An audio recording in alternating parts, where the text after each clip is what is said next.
Hello, this is Mother Love Whispers. I thought I would read a book tonight. This is called My Dog Did That, and is the name of the book. And it's Chicken Soup for the Soul. It's called A New Leash on Life. Mom, get your dog off me, I yelled 2 seconds after walking through her door. It was Christmas Eve, one of the few days a year when I dress up. My 13-year-old daughter, Desiree, and I had arrived to pick my mom up for church. And before I even closed the door behind me, my mom's Shih Tzu, Verdell, had gotten her light gray hair all over my nice black pants. Instead of pulling Verdell away with both hands and messing up her own clothes, my mom grabbed the dog's collar with her index finger. Verdell was so excited to see us that she spun around in circles trying to free herself. But instead of freeing herself, she twisted the collar around my mom's finger, tightening it more. My mother's finger was stuck, and Verdell couldn't breathe. My mom screamed and got down on her knees. I thought she was screaming in pain, but it was more than that.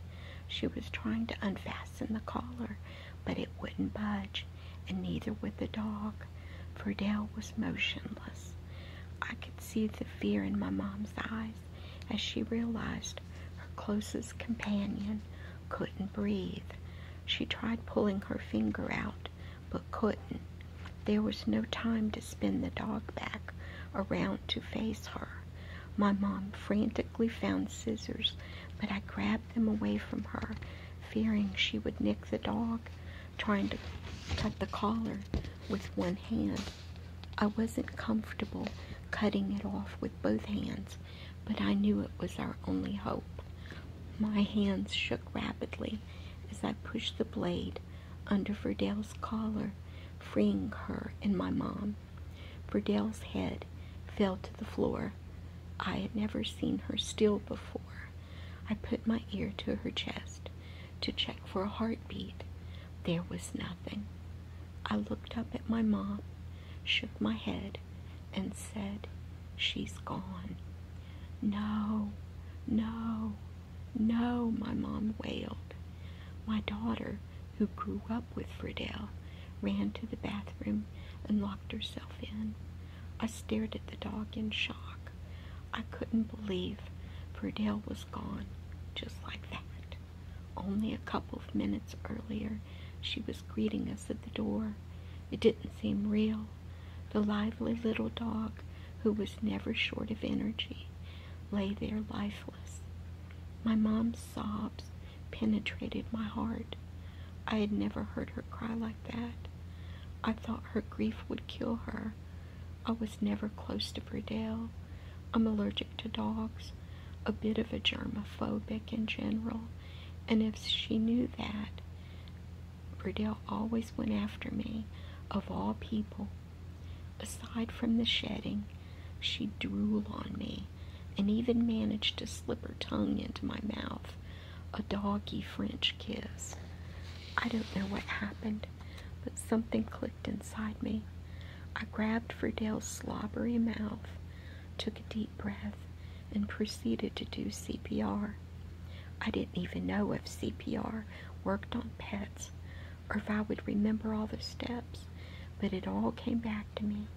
I tilted Verdell's head back, put my mouth over hers, and breathed. Then I pumped her chest. 1, 1,000. 2, 1,000. 3, 1,000. I recited, and then breathed. 1, 1,000. 2, 1,000. 3, 1,000. I checked for her breath and heartbeat. There was nothing. 1, 1,000. 2, 1,000. 3, 1,000. I said, and prayed to myself, "Please, Lord, bring her back from my mom. She can't take this. Verdell's all she has." My mom looked on quietly with hope and expectation as if I knew what I was doing. I listened for Verdell's heartbeat again. It wasn't there. 1 1,000, 2 1,000, 3 1,000, I lamented. I checked Verdell's vitals again. Nothing. 1 1,000, 2 1,000, 3 1,000. Now I could barely get the words out. With tears rolling down my face, I checked Verdell one more time, looked up at my mom, and finally said, "That's it." My mom burst into tears again, and I along with her. In the background, I could hear my daughter's muffled cry coming from the bathroom. My mom and I looked down at Verdell. I zoned out looking into her eyes. For a second, I thought I saw one of them blink. I shook my head to snap myself out of it. "Did you see that?" my mom asked. She blinked. There it is again. I wondered if we were both wishful seeing. This can't be, I thought. Then Verdell's tail wagged. Look, look, look. Her tail, her tail. My mom jumped up screaming. "She's alive," we cheered. "She's alive. She's alive."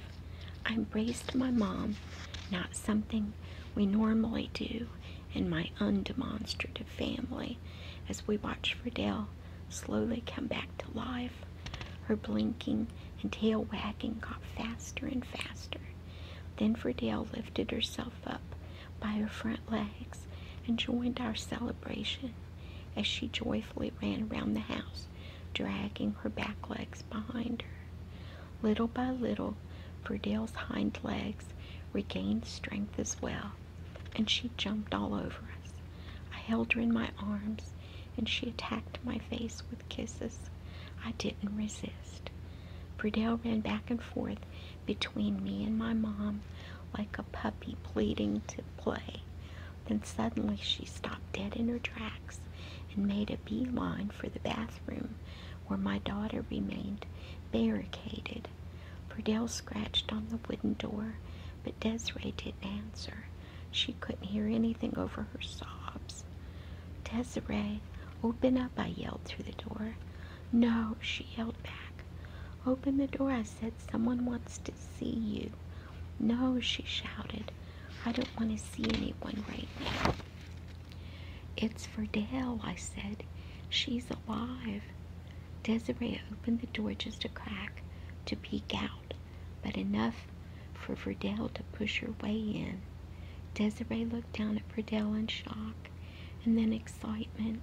"Verdell, Verdell," she screamed through her strained voice. Desiree came out with Verdell in her arms.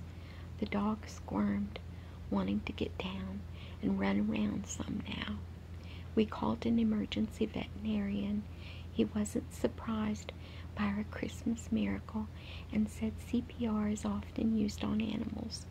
The vet asked a few questions about Verdell, congratulated me, and said we didn't need to bring her in. I thought it was all too good to be true, but he assured us that she was fine. We never made it to church that evening, but Jesus definitely made his way to us. Verdell and I had a special bond after that night, a special connection that only we shared. That was a sweet story. I hope you have a good night. Sleep well and sweet dreams, and God bless.